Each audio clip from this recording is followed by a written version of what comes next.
Welcome to the History Slam podcast from Activehistory.ca. Here's your host, Sean Graham. Thank you, Adam. Welcome to the History Slam, everybody. I am Sean Graham, coming at you today nearly live from Las Vegas, Nevada, in town for the Continental Cup of Curling, where I am live blogging and podcasting for the Game of Stones podcast, but ran into esteemed author Brian Chick, who has written the new book, Written in Stone, A Modern History of Curling. Brian, welcome to the show. Thank you for having me. Good to be here. So, you wrote this book, you've self-published this book, it's sort of all you here. Why did you want to do a book about curling? I've been a curler all my life. I grew up around the sport. It's been a huge part of my life, both professionally and just as a pastime. And in my other life, I went to journalism school, and I always liked just being a storyteller. So those two things kind of came together, and I always knew I was going to write a book. I didn't know exactly how it was going to come together, and once I finally wrapped my head around it, it seemed like this was the story I wanted to tell. There were other books like it from previous eras, and there wasn't anything like it that kind of told the modern story. So that's what I was going for. So why sort of the historical perspective? I mean, curling has so many stories in it, and a lot of the attention in the sport right now really centers around the Olympics and the players who could make it to the Olympics. That's sort of the popular imagination of it. But why did you want to take that backwards look? I really kind of wanted to paint the picture of why things are the way they are right now. Like, basically the book starts as the Olympics start coming into the picture, starting in the late 80s when it was a demonstration sport in Calgary. And then all of the developments along the way that kind of pushed it forward into the sport we know now with the Olympics, with Grand Slams, with international competition the way it is. I wanted to kind of now that there's this huge swell of new participation in the sport, I just kind of wanted to paint the picture of like what it was not that long ago and why it is the way it is now. So one of the things though that I find interesting about that is the sort of the progression that we've had from sort of 88 and Calgary until now. Like, it's almost like a different sport in a lot of ways. Yeah, for sure. And I always say the funniest thing about curling becoming Olympic is that people started treating it like a sport. There, all of a sudden, fitness mattered, and nutrition mattered, and coaching mattered, and other things that other sports have been doing for years and years and years that were always kind of on the wayside in curling until 98 in Nagano, when all of a sudden, okay, maybe we should consider some of these other sports sciences. And so, yeah, if you look at what curling was like in the 70s and 80s compared to what it is now, it's almost night and day different. It's comical to look at, just how unscientific it was compared to what it is now with the effort and the time that people are putting into it. So what was your approach? I mean, obviously, history podcast, I'm a historian professionally. That's what my job is full time. And, you look at something like this book, I can't imagine that there's a lot of deep curling archives through which one would spend a lot of time, but correct me if I'm wrong on that. It's probably more than you think, but what I really wanted to do in the way I told the story is I talked to the people who were there. And the nice thing about a modern history and only going back 20 or 30 years is that most of those people are still around. And so I could talk to Kevin Martin and Glenn Howard or Colleen Jones, all these people who lived through those first Olympic trials, and right up until the most recent Olympics, I talked to 48 different people who have all been a big part of the sport during that time. So as far as telling the story, there was no shortage of resources just because I wasn't going back that far. And the other part is I just used the Google machine, found articles from the time, found videos. Like YouTube has almost in the book, I footnote every time, if you want to watch this story, here's the YouTube link for it. So you can go back and actually watch the game or watch the shots that we're talking about. And YouTube actually was a huge resource in trying to put this all together. It is kind of scary sometimes that you can fall in those rabbit holes and all of a sudden it's 2 a.m. and you're watching Kevin Martin throw a rock through in the 10th end of the World Championship? Oh and my you're like, God. how did I get to this point? That shot, I've watched that end more than any human on earth, and I promise that is a fact, because I use it when I coach a lot, and so when I'm teaching strategy, I get this end. Okay, last end, what do you want to do? Keep it clean to score 1. Why are you leaving the guards there? Why are you throwing? And so I've probably watched that end 100 times, and that's neither here nor there. But it is just one of those things that will always just grind my gears a little bit. Right. So let's talk about that. You mentioned '98 and getting to Nagano. What was the biggest change? Obviously, there's been a lot of discussion about how teams were selected or qualified for the Olympics. But for the athletes themselves, those people you talked about, that mid-'90s, knowing that the Olympics is coming, what were teams doing to get set and get geared up for Japan? Well, a couple of things were different at that time. One, the trials process was different in that you just had to win a particular bonspiel to get your spot. So teams that weren't necessarily in the top 10 or the top 15 or the top 20, if they happened to win the right bonspiel, got a spot at the Olympic trials. So that was a big difference at the time. And also, just from the organizational perspective, what was at the time the Canadian Curling Association, they hadn't been through it before. They didn't really know what to expect from an Olympics. They didn't know how to properly prepare their athletes. Talking about bringing trainers and doctors, and whether it's sports psychologists or whatever else, the entourage that travels with them now is probably as big as the team, or bigger than the team. But at the time, that was all still, it took them a few Olympic cycles to figure all that out. And that was very obvious, talking to Mike Harris and Rich Hart and George Carey's, the guys who were there. They're going like, we didn't have a clue what we were doing, but neither did Curling Canada, because it was new for them too. So it took a few cycles to get all that together.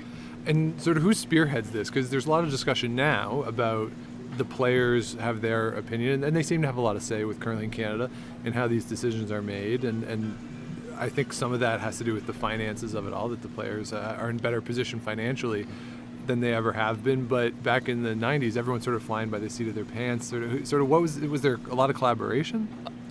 At that point, no. I think it was a free-for-all. I don't think really anybody knew really what they were getting into and what it was going to take. At the time, it was just, we were going to send some good curlers and go to try to win a tournament. And I think until they got there, they didn't really wrap their head around the fact that this is the Olympics. This is a different animal, a bigger deal than we were kind of wrapping our heads around. So, now there's way more planning. There's way more resources. There's the Curling Canada does it better, and the players are more prepared. Right. And that's just a matter of, again, having been through it a bunch of times, figuring out what works, what doesn't work, what do you need along the way. And it certainly wasn't like that the first couple of cycles. Yeah. But that first one in 98, I think it's really interesting too, because Mike Harris and Joan McCusker, not to sort of dismiss their careers, but they basically have dined out on that for 20 years. They're good at what they do over on CBC, but they were basically selected because they were in the Olympics in 1998. And so that first one really has, I think, stood the test of time in our memory, certainly more than I think 2002 did. Oh, well, Mike was he lost something like 3 out of 4 provincial finals right around that time. So, a couple shots go a different way. He's at the Brier every year. Right. And everybody on tour knew who he was, but no casual Canadian fan knew who he was. Now, Joan McCusker and the Schmerler team, they were 3-time world champions at that point, so it's not exactly like she was coming out of nowhere. But yeah, once you punch your Olympic ticket, you can ride that for a while, especially if you get a medal. But yeah, Mike, like I said, was not certainly not a nobody, but no casual curling fan had heard of him at the time. No, and good on them too for going out, and you say, they won a medal, and certainly Sandra Schmerler, and her story, which I think even non-curling people would be familiar with the name, because it's a distinctive name, and sort of her story was so powerful. Yeah, I mean the whole thing. She was the biggest name in women's curling for the entire decade, and like I said, 3 Scotties and World Championships, an Olympic gold medal, and then to get sick and die within a few years after that. At the age, I think she was 37, and just to put that whole story together was really just incredible at the time, and then to have it end the way it did was tragic. And the thing that blows my mind is I'm 37 now. I remember thinking at the time, oh my God, like she's so, she's not that old. Right. And I'm thinking, what, like this is all the time I get? It's really, it puts things in perspective. Yeah, and it's been so long now too that her daughter is representing Saskatchewan this week at the junior championships. So, we have another generation of Schmerler folks ready to take the world by storm, perhaps. Yeah, and that's a great story, and I'm glad that she's keeping that legacy going. But like you said, it's hard to believe how long ago it was, because I was in university when she died, and just remembered exactly kind of where I was when I found out, and it's just amazing amazing how time flies, I guess. But it was she was an incredible talent, and it's really always going to be one of those mysteries how much more she would have won if she got to stay healthy for a few more years. Yeah, so actually last year on the Game of Stones, we did our all-time fantasy Scotties field, and we were trying to figure out who should be Team Canada, and I picked Jennifer Jones. She's won the most, but there was some pushback of people saying it should be Sandra Schmerler, because she won that first Olympics, and we don't know. There's the unknown of how much she would have won, because you'd be hard-pressed to say that she wouldn't have won at least one more. Yeah, it was. I mean, they were certainly good enough. Yes. And when talking to Joe McCusker, they won the '97 Scotties without even really trying. They wanted it to be a tune-up for the trials, or like they were all kind of getting off, having babies and working on their family, and they just entered the playdowns as, okay, well, we should try to make sure we're on point or ready to play for the Olympic trials. And no, they went out and kind of accidentally won the Scotties because they're that good. Right. And that just tells you right there how good they were. So if they give it a few more years and they're still fairly in their prime as curlers, they could have won a bunch more. As far as who Team Canada is, I'd probably give it to Jennifer Jones, just because I would want to see another team out of Manitoba. Right. I'd give Schmerler Saskatchewan all day, and Colleen Jones gets Nova Scotia. Right. And you could probably have Connie Laliberty or someone in there else out of Manitoba. Yeah, I think we had Connie Laliberty, and I actually didn't give Sandra Schmerler Saskatchewan. I had her be the wild card, because I think she's more of a national team. And well, if you're talking so much a provincial team. Scotties field, I don't know if you definitely want them all there. And, I give it to Vera Peters for Saskatchewan, two-time champion. It's an all-time field. There's not that many multiple-time champions. Yeah, wow. So, that's a fun question, but I would give her Saskatchewan, and Jennifer, just because she's won that much more, obviously had a little bit more opportunity, but. Either way, both fantastic teams. Yeah, I feel as though we kind of, obviously tragedy that Sandra Schmerler couldn't play longer, but it also sort of cheated us from seeing her and Jennifer Jones play a whole bunch potentially in the early 2000s. Yeah, and then throw Colleen Jones into the mix, who was winning everything during that time. Yeah. That would have been a real murderer's row. Yeah, for sure. Year, that's the Mount Rushmore of women's curling right there during that time. Yeah. So let's get into the early 2000s, and this is something that I think a lot of casual fans either don't really talk about or don't remember, was the financial considerations that were going on. Kevin Martin sort of leading the charge to get teams to be able to have their sponsors represented at the Brier, and he just didn't play. And Randy Ferbey goes on that incredible run, in part aided by Kevin Martin choosing not to play. So when you were talking to folks about this era, are there still some hard feelings? Were people reluctant to talk about it? No, not really. Everybody was fairly open to tell the stories. I think maybe in a couple cases they didn't want to say too much in fear of throwing somebody under a bus or kind of reopening old wounds. I talked to Randy Ferbey and Kevin Martin. They were both happy to chat about it, and those are the two individuals, I would say, who are still harboring the most the most resentment towards each other, because everybody else, I think, got over it, and they realized that the sport is better for it, and everybody moved on, and now we have events like the Canada Cup and the Continental Cup, and you can wear your sponsors, and you can, get paid a little bit.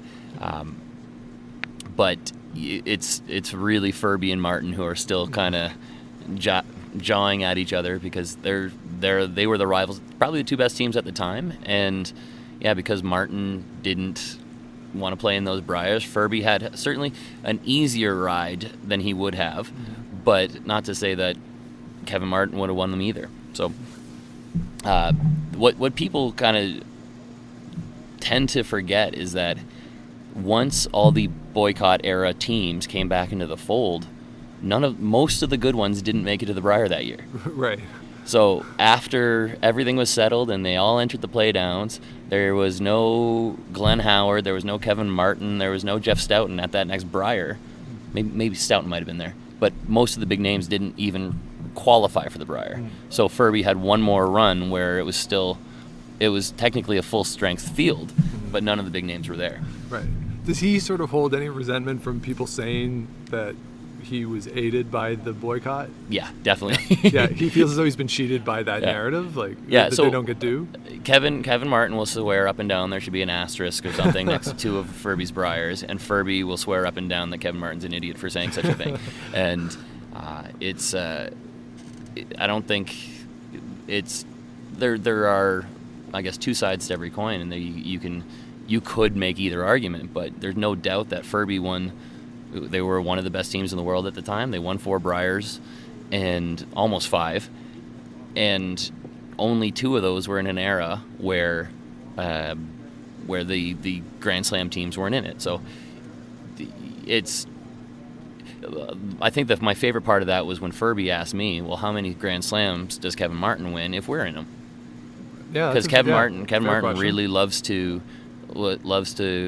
brag about, I've got 18 Grand Slams, those are the biggest wins of my life, and so on. It's like, well, if you put Randy Furby and that team in the first 10 Grand Slams, Kevin maybe doesn't win 2 of them.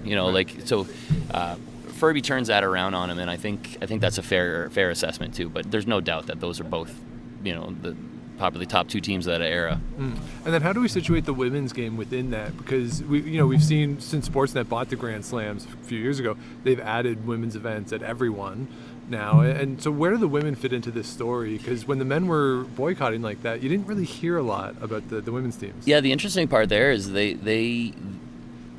I talked to Colleen Jones and Joe McCusker, all these people who were playing around the time. They said we weren't organized. We didn't have the product. We didn't have the star power. And if we were a little bit better organized, we would have been on board. But we weren't, so we weren't. And then as a result, they ended up getting the benefit of all the stuff that came out of that confrontation. They got the benefit as well without having to make the sacrifice, and so they're grateful. And curling is one of those sports where the gender equality is pretty fairly matched. I'm not going to say it's totally equal, but it's pretty close. And the women got the benefit of that because of all those teams that made the boycott and put up and caused the conversation to happen. Mm-hmm. And then, so how do we put it into context? I remember, too, when they split the men's and the women's world championships, right? They used to be played at the same place at the same time. And I remember when they split them, Colleen Jones, I believe it was Colleen Jones, said that this is bad for the women's world championship, that they should be played together, that the crowds will only go to one. And her feeling at the time was that more likely that the men will get more attention now from the media and from fans and all that. And it seemed like with the push towards gender equality, that was maybe a step in the wrong direction. Did that come up at all in those conversations of the divide between the two? Not really, and it's bizarre because I almost forgot all about that. But I remember when those worlds were together, it seemed like much more of a party. It was more of a social thing because you had more teams. It was a men's and women's event, and you had all the fans. So it felt more lively. Right. And I think once they split them up, it became more about the curling again. And maybe it did struggle for a little bit, but right now, if you look at the the women's worlds over the last few years. They've been well attended and they have been super competitive, and there's no doubt that it's a standalone event. They don't need to rely on any of the guys there. I did feel bad, though. I think it was a couple of years ago that the Scotties was in Moose Jaw, and then the Worlds was in Lethbridge or something, and the men's and the Briar was like in Edmonton or Calgary, and then the Worlds was in like a cool European city. I felt kind of bad.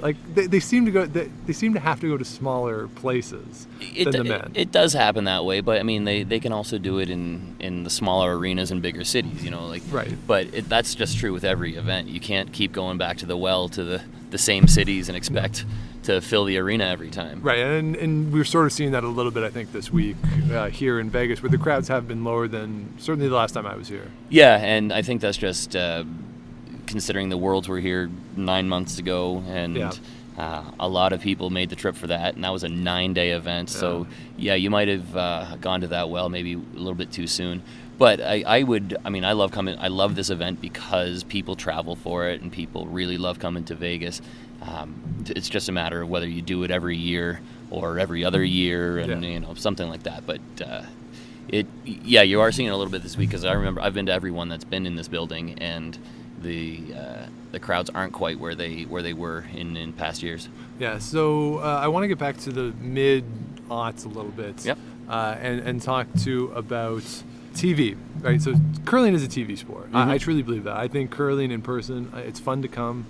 I think it's sneaky not as good as on TV because, you have access to the players through the microphones and all that. But there was that controversy when CBC took the Briar and the Scotties from TSN. There was a whole website about save our TSN coverage. Vic Rauter became the most lionized person in the history of Canada for about 6 months there. Is this something that when you talk to the players, they were conscious of? And does this come up in the book? I think it's mentioned briefly in the book. I'm laughing because I was working for CBC at the time, and I had nothing to do with the sports side of things. I was working for CBC News, and anytime I mentioned to a curling fan that I worked for CBC, I would get the full wrath of all of their just disgust about how could you put it on Country Canada, this digital network that nobody has. And it was kind of a funny time, and I think it was probably just a little bit ahead of its time. I don't think people really had caught on to digital cable yet, or how to subscribe to new channels or anything like that. And it's 2 years too early. Exactly, and it'd be like, well, right now if you say it's not going to be on TSN anymore, we're going to stream it. Some people wouldn't mind, but a lot of the older generation might write some angry letters. The demographics of this sport do skew a little older in terms of the fan base. Yeah, so that one was funny, and I think it came up just in some of the talking about some of the politics of what it was like in the era, but it was really more of a mention, and because that got resolved before the week was out, I think they ended up putting it back on the main network before the tournament was over, because it was such a fiasco. But I think at that point it was a mistake that was quickly ratified, so it doesn't really have a whole lot of lingering effects. Right, but it was because it's so weird that the teams go through this thing to get their branding, to get their sponsors, and then CBC comes along and says, we'll put this on this channel that nobody has, and so you're sitting around like, what? And it was very strange at the time, and I remember sort of being annoyed by it. Myself. And it was totally inconvenient, because obviously everybody loves watching their Briar and their Scotties, and when you say, you don't get to watch it this year because you don't get that channel, well, it was like TSN for a while when a lot of people didn't have TSN 2. Right. Oh, tonight's Briar coverage is on TSN 2, and then again they were getting the brunt of it again. But now everybody's got 5 TSN channels and 6 sports nets, so I think we're covered now. Yeah, and that speaks to the expanding coverage too. There's now 7 Grand Slams. The season of champions has expanded out. You mentioned the Canada Cup. There's this here at the Continental Cup. The juniors still get pretty much the same coverage as they've always gotten, and the World Championships seems to be the same as well. But the season now goes from, with the World Cups, you had those in, goes from late August, early September, all the way into the end of April, early May. It's just this long slog for the players. And you talked about the change in terms of, these guys now hit the gym. With all due respect to Randy Furby, he's not the fittest guy in the world, and now all these guys have to be, in part because that season is so long. And did guys talk about that? Like sort of those old hats, like the Glenn Howards who used to play like a 5-month season, and now he's out there basically 8 months. I asked the same question to a lot of both the current players and the former ones, and a lot of the former guys said if this was the tour if this is what I signed up for, I wouldn't have done it. Right. Because, people like Al Hackner and that era, he said, we'd play like 3 or 4 spiels before Christmas, then we get into the playdowns. If you don't win your playdowns, you don't go to the Briar and your season's over. Right. That was it. They'd play maybe 6 events all year. And then now these guys are playing 11, 12 weeks before Christmas, and then the competitive season starts. It's ridiculous. So a lot of the old school curlers said, I could never do it because we all had jobs to get back to on Monday morning. Right. And so between the time off and just the travel and the amount of commitment involved, a lot of those old school curlers said that it's too much now. Not that they don't enjoy the product, but that they don't feel that at that time they could have put in the same amount of effort. Right, so that sort of leads to where is this all going in Canada? A lot of these people still claim to have full-time jobs, although they're out not at those jobs. I know they would work full-time in the summer and all these things. But where's the end game? Because, at an event like this, you have these European teams who are full-time curlers, and in Canada the depth is so rich, and we're trying to figure out how to manage the funding situation. Do you put it all on 2 or 3 teams and let everybody else sort of fight it out? And sort of where do you land on this, having talked to the players in terms of what the best approach should be for this country to continue to be the best curling country in the world at World Championships, Olympics, all those sorts of things? Well, that's $1 million question, and I don't claim to have any of the answers. It's a what's the thing I'm looking for? It's a blessing and a curse all at once to have so many good teams, that all of those teams are what makes those other teams better. If we only had one good team, we could throw all the funding at them and they could, be fully funded and travel the world and have access to the best everything. But unfortunately, we have, 20 or more teams who can compete at that level. So how do you make it fair? You have to treat everybody relatively equally. If you're at the top, then you get a little bit more funding, you get a little bit more opportunity and some a little more attention.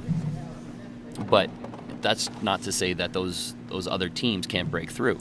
Right. And I look at Gushu back in the mid 2000s before he went to the Olympics. He's flying out of Newfoundland on his own money, playing every weekend. If they didn't win, they're going home broke, and that was just a really expensive bonspiel.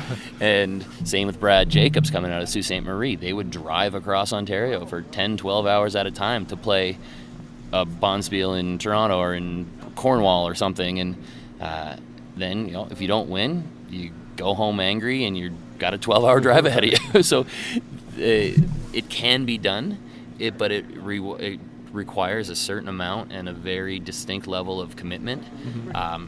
And I think anybody who whines about not being funded should just look at those guys and say, look, it's not a handout. You have to really earn it, and you have to pay your dues and put in your time and slog it out.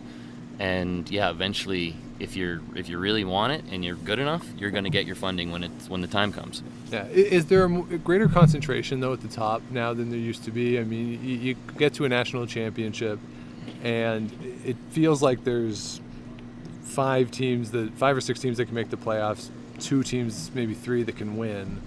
Whereas, granted, I was a kid watching in the early 90s and didn't really know who everybody was, but I never got the sense that it was like sort of almost predetermined in a way that it feels now sometimes. Yes and no. I think that there was always, they always call them the have and the have-not provinces, and every now and then one other one surprises, but you always get a good team out of Alberta, Manitoba, and Ontario. Mm-hmm. And Saskatchewan's usually pretty good, and then everybody else, during the 2000s, you had really good teams coming out of Nova Scotia at the Briar. Right. We haven't really seen a good Nova Scotia team out of the Briar for the last handful of years. And for a while, Newfoundland was a free space on the bingo card, and then all of a sudden Gushu comes to 13, 14, 15 straight Briars. And I don't think it was ever easy or predetermined, but there are I think the other question is how many good teams don't go to the Brier every year out of Alberta or Manitoba. You know, I remember I played at a provincial in Ontario where Glenn Howard won it, but Wayne Middaugh was also there. John Epping was also there, and a couple other names you would recognize. Peter Corner, like people who were really good teams that weren't going to the Brier that year. Right. So, and I know Alberta and like a lot of provinces are the same, but only that's kind of the fun part about the Brier is that somebody had to win that event to go to the next level, and you're only getting one from that province. And I'm not saying that's the best way to determine your national champion. If like I love the Olympic trials and the Canada Cup for that reason, because in theory you have the best 8 or 10 teams there.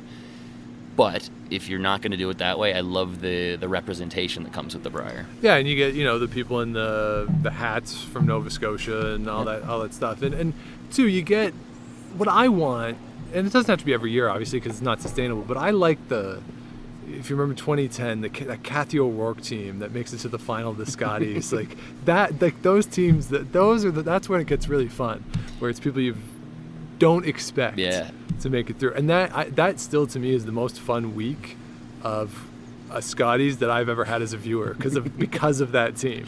Yeah, and I think you see it a little bit more on the women's side is that, you know, one team gets hot.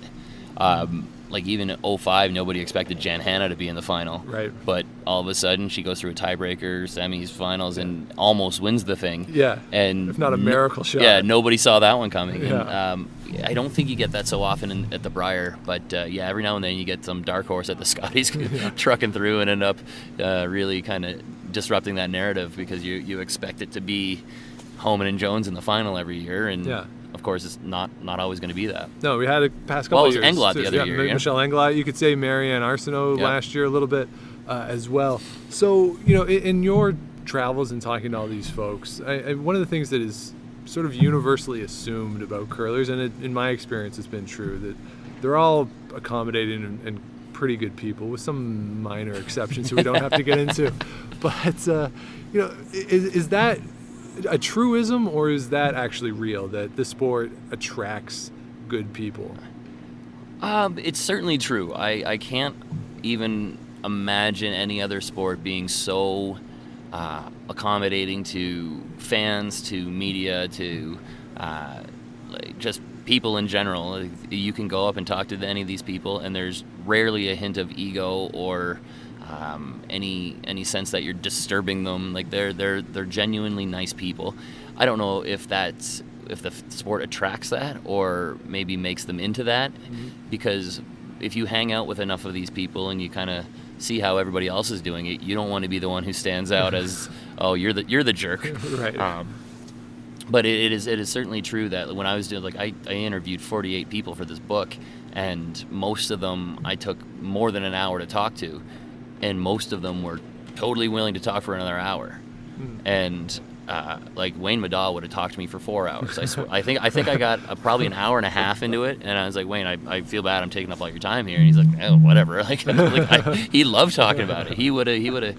There's a book in itself, just Wayne Middaugh stories. But almost everybody was super, really pleasant to chat, and really excited to share some stories.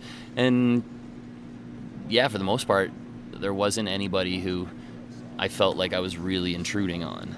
And I think people like telling their own story or sharing their own opinions too. So this is once you get people talking about it, they're like, okay, yeah, I remember that. And here's what I was feeling at the time, and that makes for good stories, and was part of the reason that the book kind of came together as well as it did. Now, but one of the things that TSN does at the end of pretty much every event is they'll do that video essay that Vic voices over, and it always alludes to at some point that curling is sort of the best part of Canada, and it represents what Canada is, and sort of the niceness, the congeniality, you know, competitive, but, you know, not in a mean way, and all that. And one of the things I've talked to players about before, and we've talked about on this podcast before, is if Canada represents what the country, or excuse me, if curling is supposed to represent what Canada is in some small way, the thing that I can't help but notice is that when I watch on TV or when I look out here on the sheets, it doesn't look like the country that I walk around in every day. That makeup of it. Is that something that players are conscious of? Does it come up at all for you? It comes up for me. I live in downtown Toronto, so there's tons of. I mean, curling is very, very white. Let's call a spade a shovel, right? Course, It is a very white bread middle class sport. Yeah. You're not getting a lot of immigrants or new Canadians, as they call them. But as you say, that's what the country looks like, especially where I live. And we start to see more of it. There's people of different ethnic backgrounds who are starting to take it up, and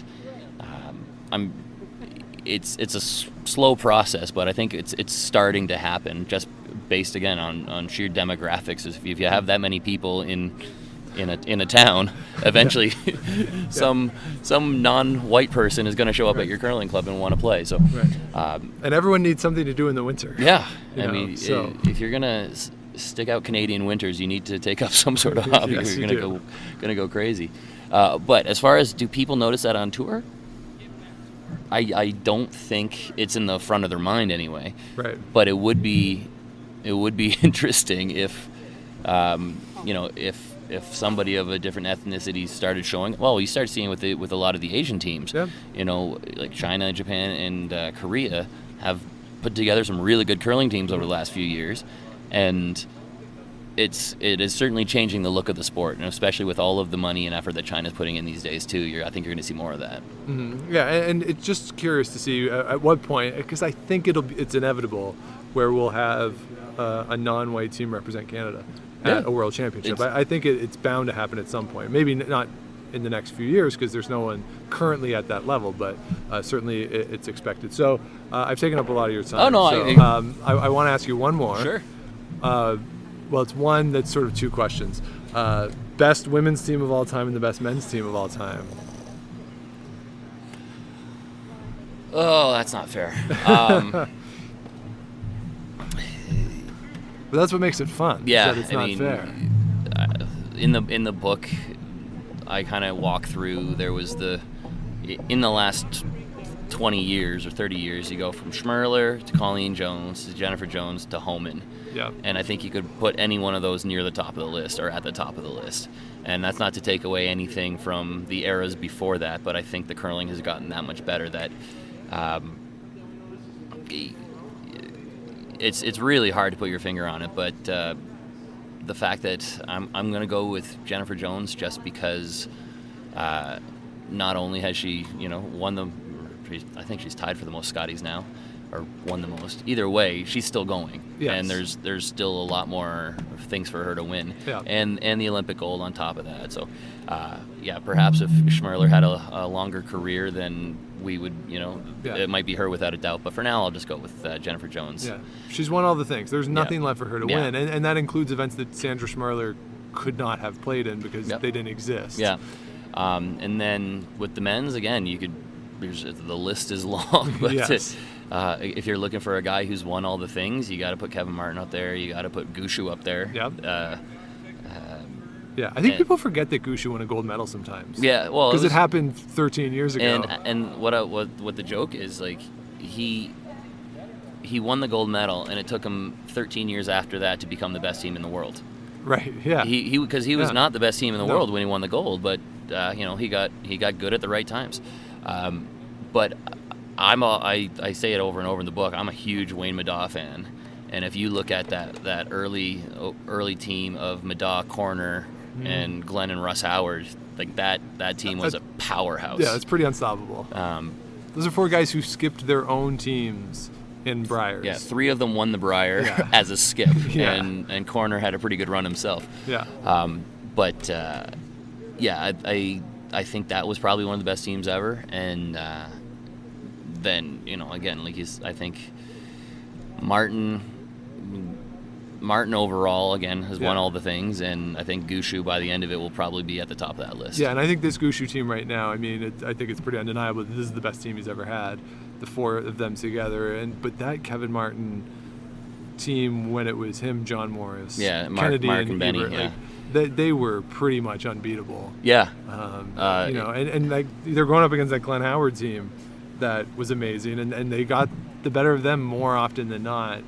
And I suggested that perhaps we could have like a Botcher Dunstone in 10 years from now. We'd be talking about the two of them going at each other in the same way. But those two teams going back and forth was so much fun for 4 years. Yeah, and I had that thought about a week ago that Botcher playing the way he is now, I feel like will be at the top for the next couple of cycles. Yeah. And then, looking internationally, Bruce Mowat's team playing the way they are going to be a force for the next little while too. Yeah.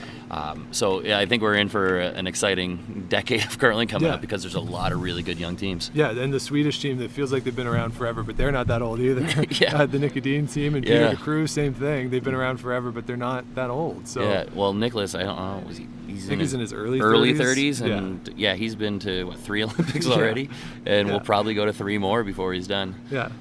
It's just, I think with him it'll be a matter of how much effort he's willing to put in over the next little while, or whether, because just the travel alone, putting the miles on is exhausting, and you got to wonder at some point, is it still worth it, or is it time to get on and live the rest of your life? But he seems to like it, and they're obviously really good at it. So obviously, you can't take that away. Yeah, no, certainly, and I would say Sweden has to be the number 2 country right now after Canada. I don't care about like rankings and stuff, but just in sort of looking at it on the competitive level, you arguably have the best team in the world in the men and the women. Coming out of Sweden.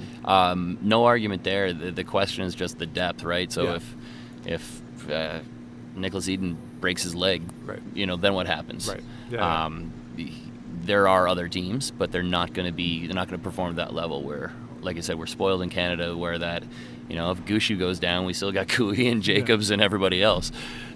So it'll certainly, like Hasselborg, the way they've come on lately is, again, it's a nice sign that young teams who put in the effort can get rewarded, but you have to take yourself seriously and not expect anything to be given to you. And you have to put the work in. Yeah, awesome. So again, the book, Written in Stone, A Modern History of Curling, you can see how we got to this point with all these teams. So Brian, you self-publish this, so where can people go to find it? What's the best way for them to get access? The easiest way is on Amazon. Okay. You can go to amazon.com.ca or whatever and just look for Written in Stone. It'll show up.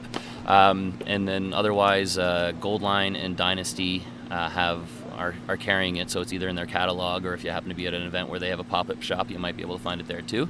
But yeah, easiest way is Amazon because everybody has access to that.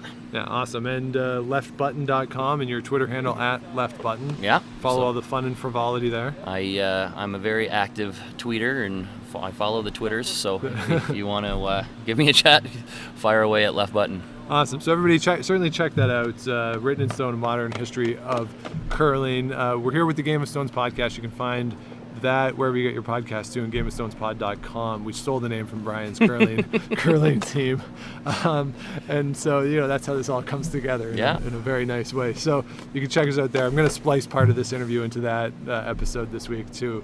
So if you want to check that out. If not, find me on Twitter @Dr. Shawnee Fever. You can email the show, historyslam@gmail.com. We'll be back with you in a couple weeks with a new show. But until then, if you're out and you see Enrico Palazzo, please say hi for me.